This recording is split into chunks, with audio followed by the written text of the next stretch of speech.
小朋友平時唔中意食蔬菜點算啊？試下呢個好睇又好食嘅金魚餃啦！今日用到嘅食材亦都非常之簡單㗎啦，有鮮蝦啦、肥肉粒啦、紅蘿蔔啦、燉麵啦、生粉啦，仲有我哋自己熬製嘅土豬油啦。呢度250克嘅水，倒少少鹽落去，等啲皮咧有少少底味。125克嘅燉麵，水滾咗之後咧，我哋將啲燉麵淥熟咗佢先，我哋就放翻125克嘅生粉落去先，撈勻佢。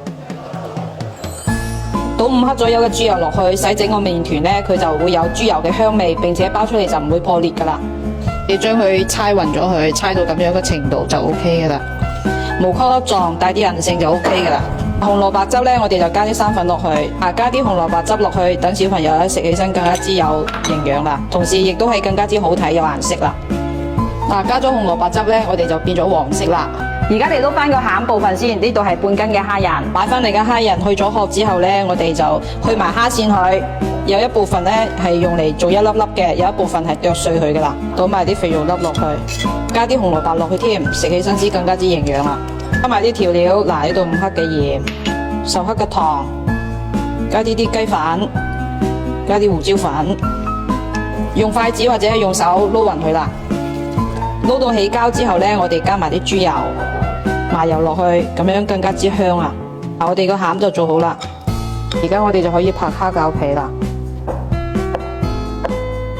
個刀呢度咧抹少少油啦，咁樣咧就冇咁容易黐，隻手撳落去，咁樣就可以將佢壓薄啦，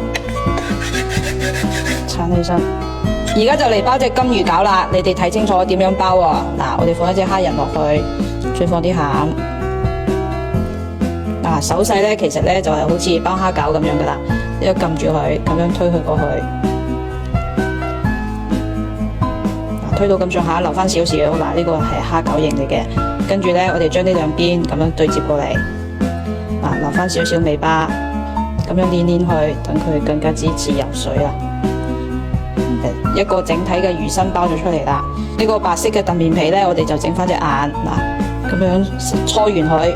呢個非常之適合叫啲小朋友一齊做噶啦。搓完咗之後咧，我哋就放翻粒芝麻當眼睛啦。而家就可以黐翻兩隻眼啦，咁樣對正佢，再加翻個笑容啦。咁樣係咪都幾似咧？咁得意嘅象身小魚餃就做好啦。你睇下佢形狀栩栩如生啊，小朋友嘅至愛啦。水滾咧，我哋蒸5分鐘就食得噶啦。